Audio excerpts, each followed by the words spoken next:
March 27th, 2026. Iran launched a coordinated saturation strike using ballistic missiles, cluster warheads, and drone swarms against Prince Sultan Air Base, the coalition's critical aerial refueling hub in Saudi Arabia. The objective was to overwhelm Patriot and THAAD interceptors in a single barrage. Most threats were neutralized. Some were not. 12 American service members were wounded, and what slipped through those defenses exposed a vulnerability far more dangerous than the damage on the ground. The attack on Prince Sultan Air Base unfolded in a sequence designed to overwhelm even the most advanced layered defenses. Iranian commanders selected a mix of medium-range ballistic missiles and low-flying one-way drones, coordinating their launch windows so they would arrive in rapid succession. The first wave consisted of ballistic missiles, likely launched from western Iran, each programmed to arc high over the Gulf and descend at supersonic speeds. Some carried cluster munitions, releasing dozens of submunitions in a wide dispersion pattern to maximize the area of impact and complicate interception. Seconds later, drone swarms hugged the terrain, exploiting radar blind spots and aiming for critical assets parked on the open apron, refueling tankers, surveillance aircraft, and ground crews. Patriot and THAAD batteries at the base, supported by Saudi and US crews, faced a classic saturation dilemma. The doctrine calls for prioritizing the highest velocity threats, meaning interceptors often target incoming ballistic missiles first. But as the system locks on to the initial wave, slower drones slip through the gaps, their signatures harder to distinguish from ground clutter. With each interceptor launched, the defense grid inches closer to depletion, and the odds of a leaker increase. The geometry of the attack forced defenders to make split-second choices. Some interceptors scored direct kills, detonating warheads at altitude and reducing the risk to the flight line below. Others missed or failed to destroy every submunition as cluster bomblets rained down in unpredictable arcs. The drones, arriving seconds later, aimed for refueling aircraft and support vehicles, exploiting the confusion and sensor overload. In the end, most threats were neutralized, but a handful penetrated, setting the stage for the casualties and damage that followed. 10 to 12 American service members were wounded in the strike on Prince Sultan Air Base. 2 of them suffered serious injuries, shrapnel wounds, and blast overpressure, requiring immediate stabilization and evacuation to higher-level care facilities. Medical teams moved quickly, activating the base's trauma protocols. Within minutes, the wounded were triaged, stabilized, and prepared for airlift. The rest of the injured, suffering from concussions and lacerations, were treated on site and monitored for delayed effects. These casualties brought the cumulative American wounded in this conflict to over 300, a figure that underscores both the intensity and the persistence of the campaign. The attack also left its mark on the base's refueling fleet. Several KC-135 Stratotankers sustained damage from missile fragments and drone impacts. Maintenance crews worked through the night, isolating ruptured fuel lines, patching punctured fuselages, and running diagnostics on critical systems. In at least one case, a tanker was left charred and inoperable, while others required extensive repairs before they could return to service.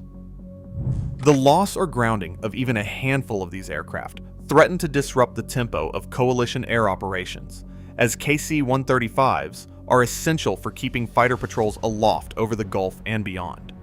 Despite the hits, Prince Sultan Air Base remained operational. Flightline teams shifted aircraft, reconfigured shelters, and kept the refueling mission running.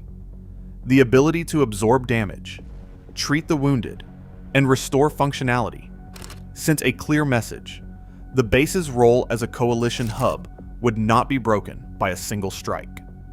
The urgency in the aftermath, medics hauling stretchers, maintainers racing to repair jet fuel leaks, revealed a force determined to hold the line under fire. Coalition air operations surged in the hours after the strike.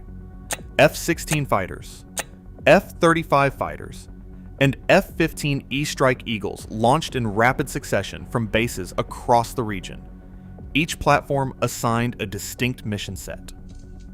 F-16. Fighting Falcons took up the hunt for mobile missile launchers, using advanced targeting pods and real-time intelligence feeds from E-11 ABACN relays to track fleeting targets on the ground. F-35 fighters, with their stealth profiles and sensor fusion, pressed deep into contested airspace to identify command nodes and radar arrays supporting Iranian launches. F-15 E-Strike Eagles, loaded with precision-guided munitions, focused on hardened sites, suspected missile storage bunkers, drone assembly points, and logistics hubs feeding the strike network. Sortie tempo increased sharply, with air crews cycling through quick turn, refueling, and rearming procedures. The goal was to deny Iran the ability to regroup or stage follow-on attacks. Strike packages combined electronic warfare, suppression of enemy air defenses, and kinetic strikes, all coordinated through a rapid battle damage assessment loop. Intelligence analysts worked around the clock, updating target lists as new launch signatures appeared on infrared and radar scans. Every successful hit on a mobile launcher or command node reduced the threat to coalition forces and kept the air campaign's momentum intact.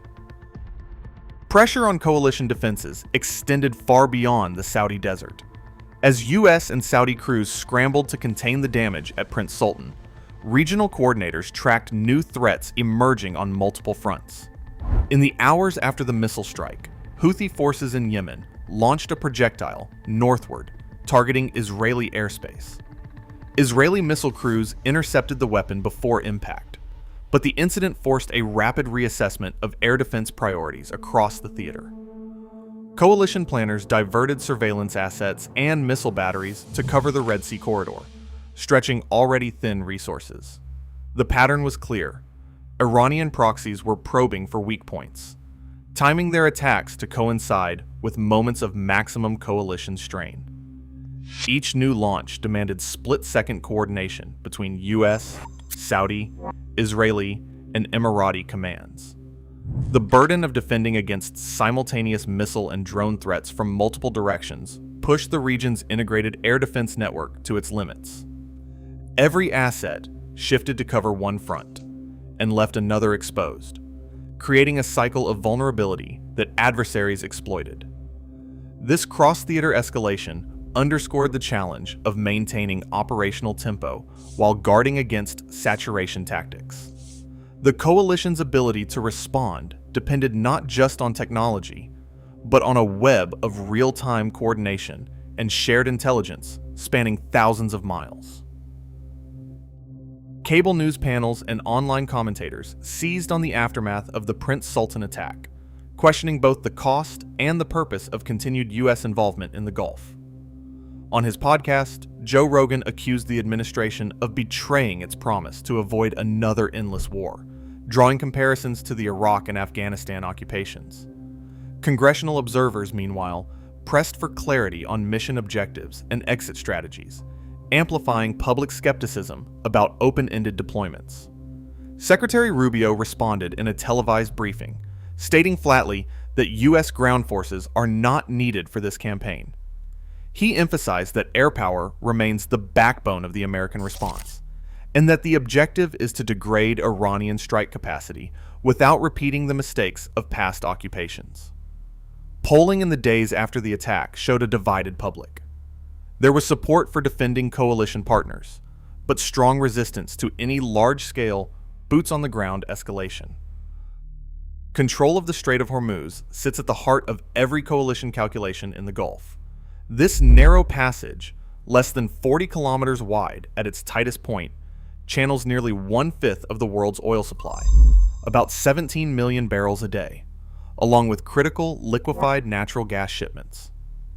Any disruption ripples instantly through global energy markets, spiking prices and threatening economic stability far beyond the region. Coalition naval forces maintain a constant patrol pattern. United States destroyers, British frigates, and French surveillance ships form a layered screen, tracking Iranian fast attack craft and monitoring for missile launches from the southern coast. Maritime patrol aircraft fly daily circuits, relaying radar and infrared data to command centers in Bahrain and Qatar. For naval strategists, the strait is not just a shipping lane, but a pressure point.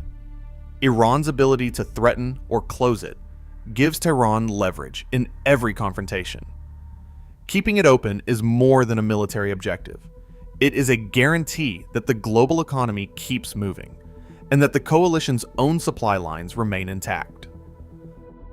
Iranian state media moved quickly to frame the attack as a decisive blow.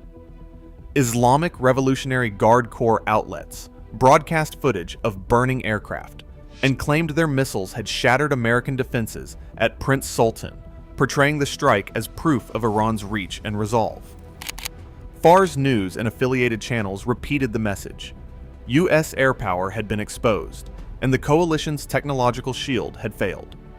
In contrast, coalition officials and independent analysts pointed to the base's continued operations as evidence that the core mission endured.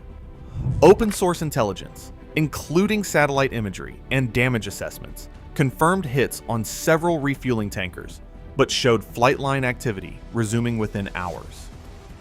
The gap between Iranian victory claims and the coalition's measured reality became a front in its own right, with each side using selective imagery and statements to shape perceptions. In this information battle, the facts on the ground remained contested, leaving observers to weigh propaganda against verifiable outcomes. The attack proved even layered defenses can be pierced. 2 Americans remained seriously wounded, and the KC-135 fleet narrowly survived. Yet Prince Sultan Air Base endures as the coalition's critical node.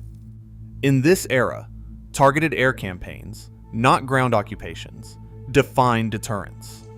The stakes remain high, and so does the risk of escalation.